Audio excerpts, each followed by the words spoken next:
אהלן, אני רוצה להכין פה סרטון לייב על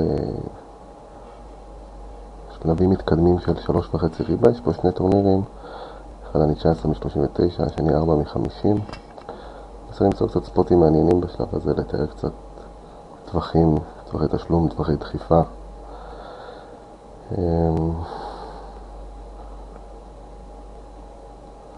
יש לנו ספוט מעניין, דחיפה של 10 ביג בליינד. אדם שהוא נראה די פעיל ורגי, ואני חושב שהטווח תשלום שלי פה הוא משהו כמו 6-6, אולי 7-7 פלוס, 5 זה בדיוק מתחת. צריך ממנו לדחוף משהו כמו אז 8 סוד פלוס, קינג ג'ק סוד פלוס, כל זוג. יש לי סטק סבבה, אז אני לא כל כך מחפש להפליפ אותו עכשיו, אבל זה קרוב, זה מאוד מאוד קרוב לטווח טווח תשלום שם.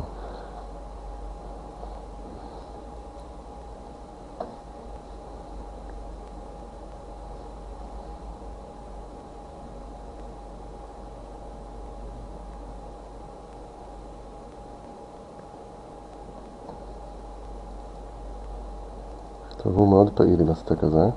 אנחנו רואים שהוא פתח פעם חמישית ב-11 ידיים אחרות. אנחנו צריכים להרחיב מאוד את הטווח ליסטים מולו. יש פולד אקוויטי עדיין ל-11 ביג בליינדס. אם אולי הם יעלו עוד פעם, אז להרחיב מאוד את טווח הvalue שלו, כי כנראה הוא רגע, אנחנו יודעים שהוא רגע. יש לנו 560 ידיים איתו. הוא הולך להמשיך להיות רחב, כמו שהוא אמור להיות. זה כמו שגם אנחנו היינו אם היה לנו את הסטק שלו. אולי גם יהיה לנו. כאן אנחנו עם 8 ביג בליינד וחצי, 10 קווין במידל פוזישן. במיוחד שאנחנו קרובים לבאבל, זו דחיפה סבבה.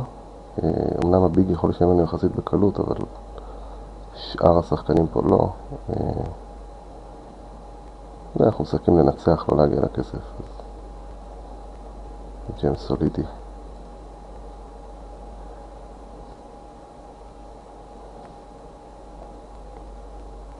מהיו פה עוד 2-3 סטקים כאלה, אפילו עוד אחד שהוא רגע, אולי היה אפשר לחשוב לוותר, אבל שרוב הסטקים לא יכולים לשלם לנו לייט. דחיפה קצת לנמוך של הטווח, אבל לדחיפה. אסינס תמיד נחמד.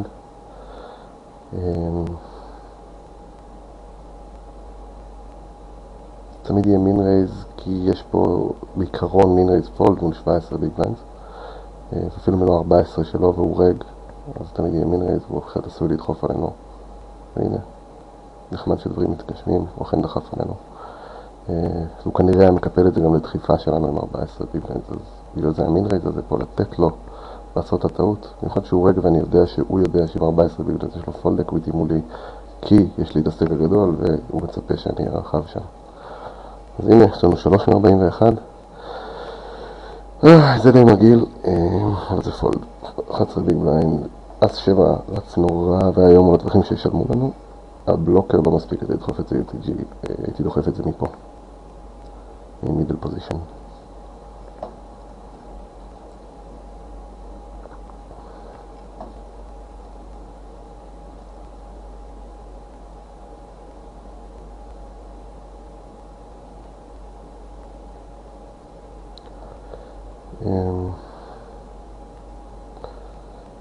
אני חושב שהייתי פותח את זה עם הסטק שלי והסטקים בשמאל, בביג ובבטן ובקאט אוף. תראו, כולם פה עם פחות מ10 ביג בליינדס, אני משלם להם גם, אבל זו הפתיחה הראשונה של השחקן הזה, ואנחנו נוותר לו, פתח אנדר דינם. ננסה לראות קצת טווחים.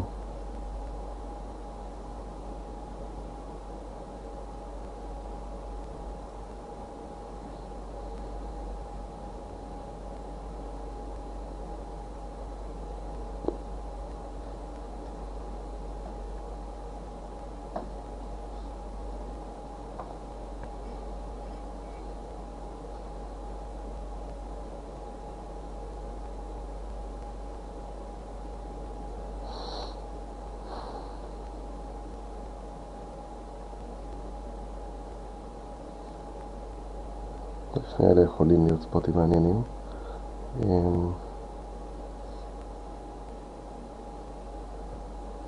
כל אחד מהם אני מכניס את זה ל-value. ובעצם מעכשיו, ברגע שהגיע לפה כבר יש פה קיפול. אני מצפה מהם להיות רחבים עם הסטקים האלה, במיוחד שכולם פה עמוקים חוץ ממני. אני לא מצפה להיות בפולד אקוויטי עם ה-11 ביג בלנד שלי, אבל יש פולד אקוויטי מסוים, ובלי קשר לזה, value. גם פה מצפה לנו לתרבט אותו רחב מאוד, עם הסטקים של שניהם, אני פשוט מכניס פה ל-value, ואני חושב שהוא עושה את זה עם פחות, הוא משלם לי עם הכל. הנה, יש לו לכן 5-6. ויופי. יש לנו עכשיו סטייק לעבוד גם פה. זה הספוט מעניין, אבל אני מצפה שהוא יתרבט אותו מאוד רחב עם הסטייקים של שניהם. רגע, נחזור לזה. אני מצפה שהוא יתרבט אותו מאוד רחב עם הסטייקים של שניהם ושניהם רגים.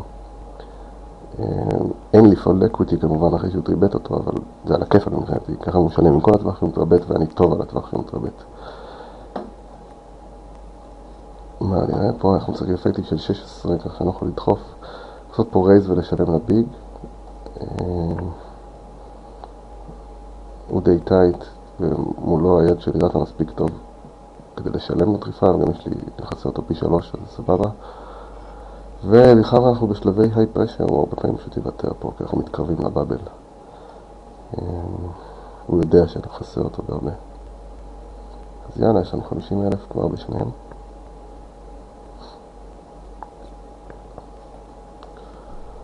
אותו דבר גם עכשיו, שלבי לחץ. אם לא ה-15 שלו, אם לא היה איזה 13, הייתי פשוט דוחף את זה. אבל רייס, כל השני הקצרים, המון פולד אקוויטי.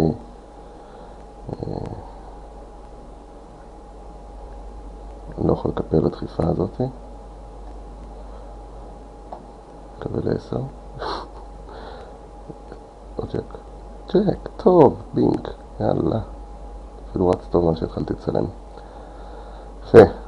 אנחנו עכשיו אומרים להיות ג'יפידרים. נכון? לא, מקום שני, יש מישהו עם אותו סטק. ואנחנו נמשיך להיות פעילים. נמשיך להיות פעילים בשלבים, אנחנו נמשיך לחפש את הספוטים האלה. גם אם יצא שהוא דחף עלינו, והיה לו במקרה הסקינק. הוא לא שהוא התאים את עצמו. הוא קיבל פרימיום דחף. סבבה. רוב המקרים לא יהיה לו. פשוט לא מקפלים לדחיפה כזאת של 8 ביג בלנד, במיוחד עם עוד 4-3 ביג בלנד של הכסף מת שם. אז העוד שם יכולים מטורפים, אבל אתה לא מצפה שרנדם יעשה התאמות שם, אתה פשוט קיבל פרימיום, קורה לפעמים. לא ימנע מאיתנו להמשיך להפעיל לחץ.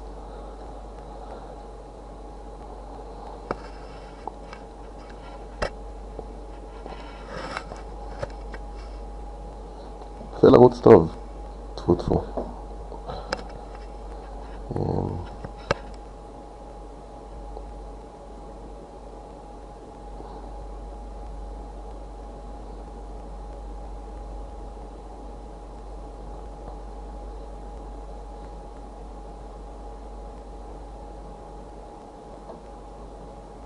אני אתנגד לאיזה אייסר של השמאל, זה יהיה נחמד. הוא בפלט כמובן שאנחנו דוחפים.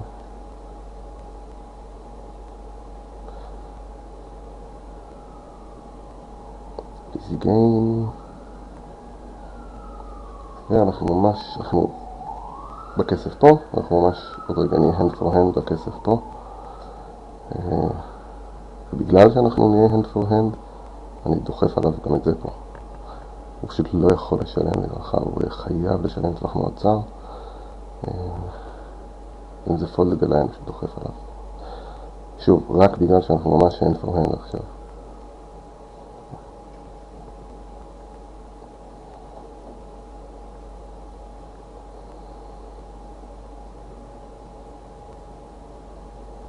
טוב, פה אנחנו רואים פוטות פסיכיים, יש לנו קינג ג'ק, זה תשלום קל.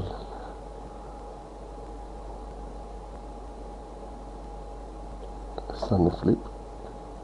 שוב, הסברנו למה אנחנו דוחפים את זה.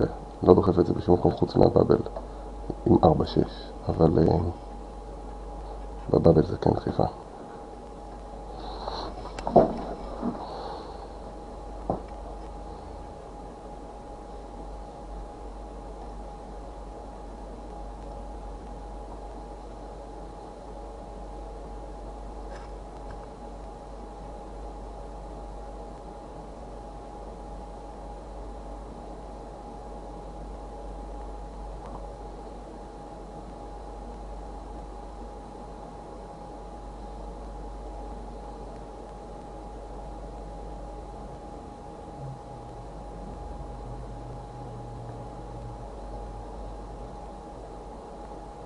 טוב, 13 ביג בליינד זה יותר מדי לדחוף, וזה פחות מדי לעשות רייז פולד.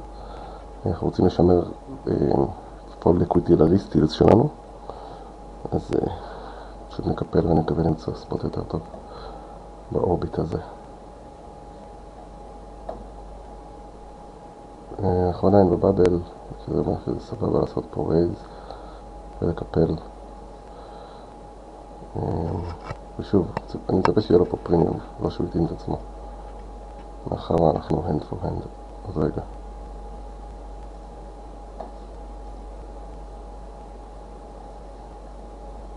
אנחנו כבר hand for hand.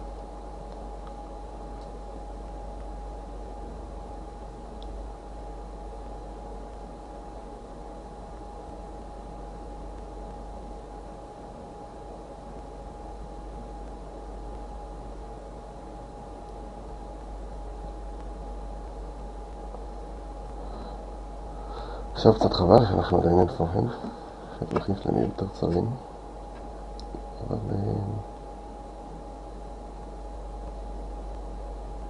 אנחנו מאוד פעילים, אז אולי נקווה שאחד הרגים פה רגע, יתאימו את עצמם. קצת לא בא לי לדחוף פה, כי הוא נורא פסיבי, אבל הוא מסתק עצום, ואני עם 11, זה פחות מ-11 ביג, זה דחיפה. לא מצפה יותר לפולד אקוויטי מאוד כבש כזה שפותח בעמדה מוקדמת, אבל הוא יכול להיות עם פחות.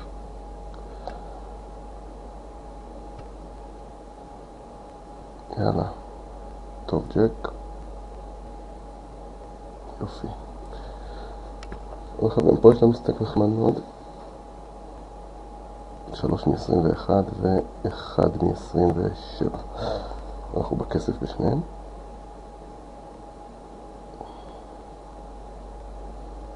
אנחנו קצת נצמצם טווחים. עכשיו אנחנו כבר מחוץ להיי פרשר בשני השולחנות. אנחנו נחזור להיות יותר פעילים לקראת הפיינל טייבל. עכשיו כל האנשים שקיפלו, אנחנו מחפשים להכניס את הסטק, אין כמעט משמעות למקום 27 או מקום 10. יש משמעות לא גדולה, אין פה שיקולי ICM ואפילו קבס מבין את זה. אנחנו נעט קצת, נחפש בעיקר value, אולי נגנוב, אבל לא באותה עוצמה שהיינו עד עכשיו. רק לסמן אותו כרגע, נעלי סטיל שרואה לו 5-6 היה מצוין, וגם רואים שאני מפחיד אותו. עם 16 ביג בדרך כלל לא ידחוף לעשה רייז קול או רייז פולים או בדברים, ואני מאמין שיש לו פה יד שהוא לא רוצה לקפל לדחיפה.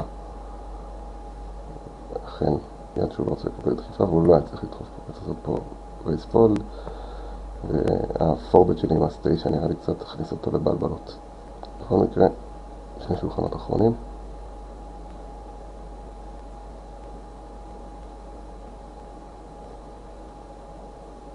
יש לנו פה רגע טוב, אני מכיר. משמאלי. כבש אחד שאני מכיר, השאר לא ידועים. 5 מ-17, כאן 1 מ-27. יש פה רד לא רע, קצת ניטי, וגם הוא רד ניטי, וכבש אחד גדול, אבל אין לו סטק.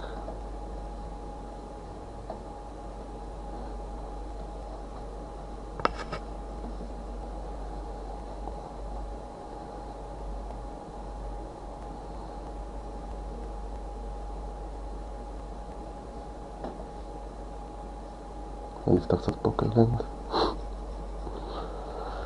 טוב, בוא נראה פה. כאן זה פותח יד שנייה מתוך שתי ידיים שיש לי איתו.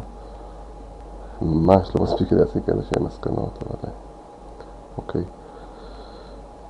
אז הייתי פותח, כנראה משלם גם לכבש הזה ולרג הזה.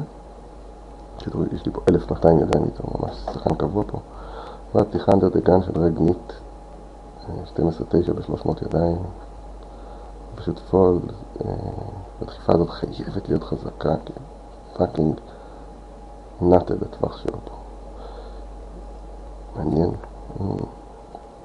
אכן. אוקיי, אז קווין שמיניות שיעיות, ואז קווין עם פלאש, והשיעיות מקבל פול אוס בריבר, וכך קופה ענקית. אוקיי, טיפה של 8 ביג בליינד של רג, תשלום קל עם שביעיות. שוב, אני מצפה ממנו לדחוף מאוד רחב, זה אפילו גם פחות מזה, כל האס, חזקנו, טוב. אני מצפה ממנו לדחוף פה כל אס, לדחוף פה כל זוג, לדחוף פה הרבה סוטל קונקטור, בסך הכל 8 ביג בליינד בלייט פוזישן. ולנו יש 111,000. הפלט הזה מאוד חזק לדעתי. UTG פלוס 1, הוא עושה פה איזשהו קליק בק או רייז כלשהו, ווב שוב. נראה לי שאנחנו נראה פה יד טובה. אנחנו ניקח פה נוט, פלט, אס, 7, 3, 2, ג'ם. רואים מה כתוב, כתבתי flat A7 to shorty jam, ולדעת שהוא ב-early position, לדעת שהוא לא בודד איתם, אנחנו נראה שם flat ב-early position, לדעת שזה לא nutted. נהיה לזה שימושים בעתיד.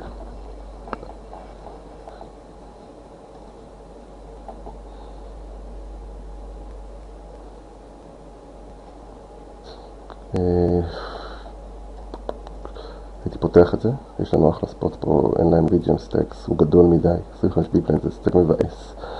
הוא רוצה לעשות פה טריבט פול, הוא לא רוצה לדחוף, בטח לא עליי. אז ספוט נחמד מאוד לפתוח.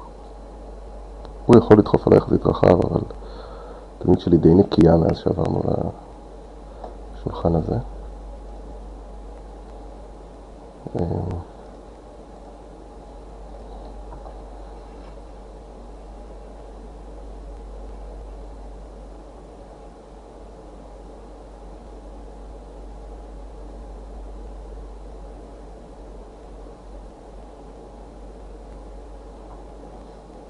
בואו נראה, פה יש לנו ריג'ן, אנחנו מצפים לתשלום, 5 ביג בליינדס. כן, אוקיי, לא מעניין במיוחד, אין לו פולד אקוויטי 5 ביג בליינדס, אבל כמה הוא יכול לחכות יותר מג'ק קווין. אני חושב שהייתי מקפל, אבל לא קריטי. כן, חבל שהוא נתקרא באסי מבחינתו.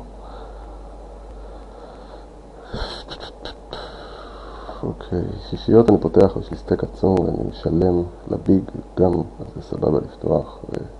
ושוב, התדמית שלי בשולחן הזה היא די נקייה. חוץ מזה, עם הסטק הזה, אנחנו נמשיך להפעיל לחץ על הרמות הנכונות.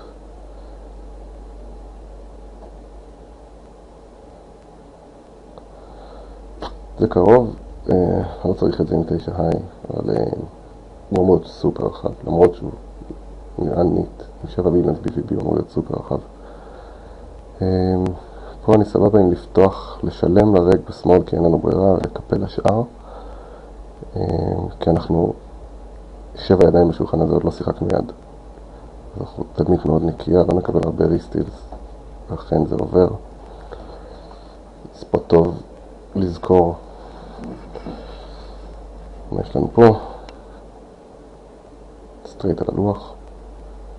שתי ידיים שאמורות להיות שם, סבבה.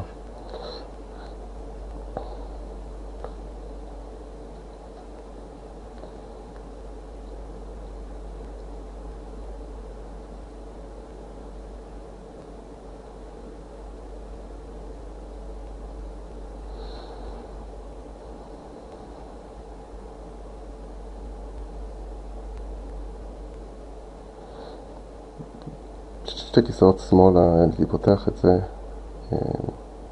כי יש רק סטק אחד שהוא רוצה להכניס, אבל זה מוקדם מדי.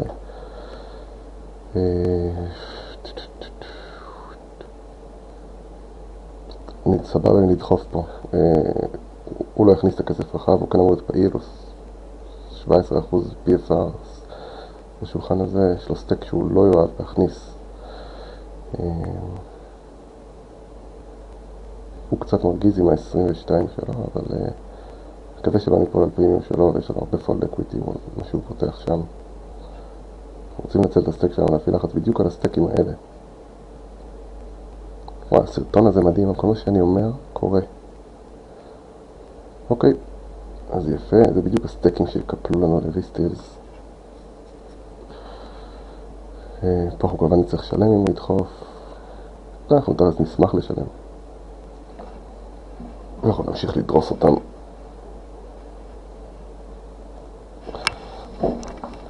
מה קורה פה? אז 9 בעולים מול ג'ק קווין. קווין בפלופ. יופי, הרג הלך. וזה טוב, לא היינו רוצים שהוא יכפיל, הוא שחקן טוב. VCB אני יודע שאני משלם לו. ו-ICM לא מאפשר לי לדחוף עליו, כשאנחנו קרובים לפיינל, הוא יודע את זה. מה פותח את זה? ב-late position, זה easy jam. פה נתן לו מספיק קרדיט כדי לקפל. זה כמובן שאנחנו משלמים, אם הוא לא מבודד, קבלים את הפוטודס, ותודה לאל שהוא בידד, כי היינו מפסידים כנראה.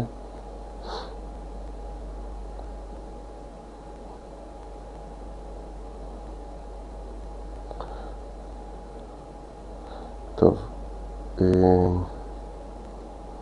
הוא פותח הכל ב-late position, הטריקס הזה נראה לי חלש. אני פשוט דוחף פה, אני לא מצפה לי יותר מדי פולד אקוויטי, אני מצפה פה להיות טוב חלק גדול מהמקרים. לכן 2-9 ואיכס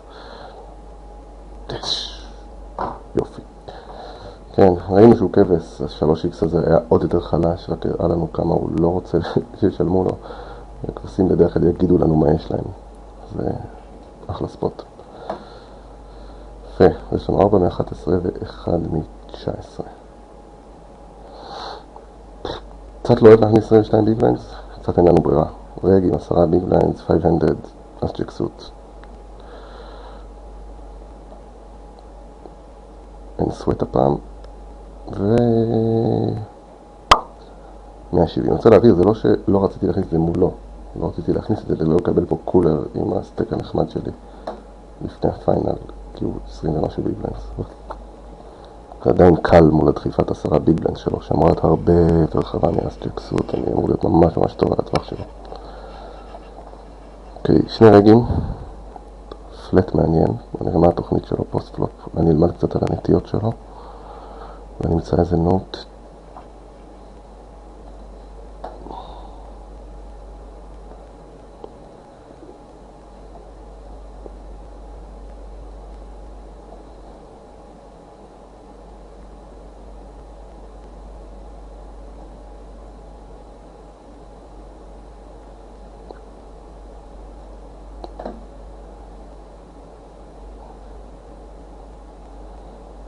תכף hand for hand לפיינל טייבל פה. דווקא הייתי משחק פה מאוד רחב, אבל גם שאני משחק מאוד רחב, אבל אני משחק 2, 4 ו-3, 8, שזה, שוב, אנחנו במדרגת כסף פחות חשובה מהפיינל, אבל עדיין, זה שתי שולחנות האחרונים. שולחן מעניין האמת, מאוד עמוק, שני רגים, אולי גם הוא רגע, אני לא יודע, אני עדיין את ההד שלו. עכשיו, כמו שאתם רואים, הסטאט שלי, לא יודע אם אתם רואים, אבל הסטאט שלי השתנו לסטאט של short-handed, כדי להתאים את עצמם בשלבים האלה. עשיריות חוטף ביט מאס 3, ואנחנו אמורים להיות final two tables, חצי הגמר. כבר ראינו, אוקיי, 17 עכשיו, ושוב זה שלב של פחות פרשר, אנשים מכניסים יותר בקלות הכסף, ואנחנו נצמצם את הטווחים שלנו. אוקיי, פוט קונטרול, אנחנו בפוזישן, כמובן שאנחנו נשלם את זה, אנחנו נאהב מאוד גם את הטרן שלנו. אין פה value, לא חושב שיש לו יותר מדי אס, אבל יכול להיות גם קווין חדשות יותר, יכול סתם לא להאמין לי עם שביעיות. מקווה שהוא לא האמין לי עם שביעיות. איך פה על value צער, משהו כמו 18,000, 19,000. יופי. בוא נראה אם צדקתי בהערכה שלי שהוא עם איזשהו זוג בודד. לא, וואו, קווין חלש. ואני הפסדתי פה value בדיעבד, אבל אני עדיין אוהב את הסייזינג שלי. אז פיינל מתחיל פה, 1 מ-9, 1 מ-16. כאן.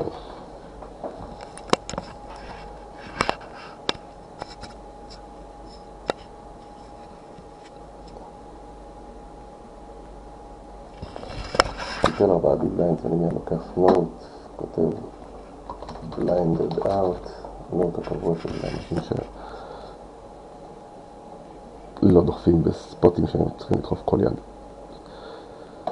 שוב, סטייק מול הסטייק הזה זה בדיוק הדברים שאנחנו רוצים לנצל, אנחנו שוב נדחוף עליו, הוא שוב יקפל לנו.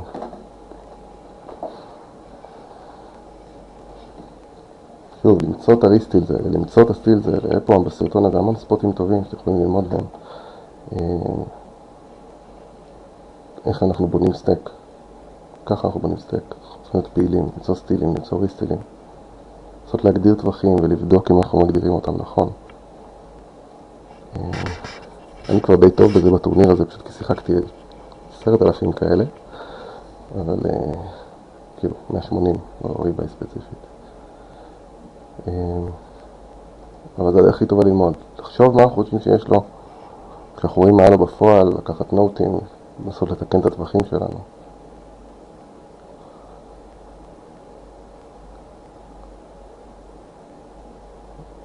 יש לנו פה הדחה, לא, אין לנו הדחה, ויש לנו הפסקה, אנחנו נעצור את הסרטון ונמשיך אותו עוד מעט.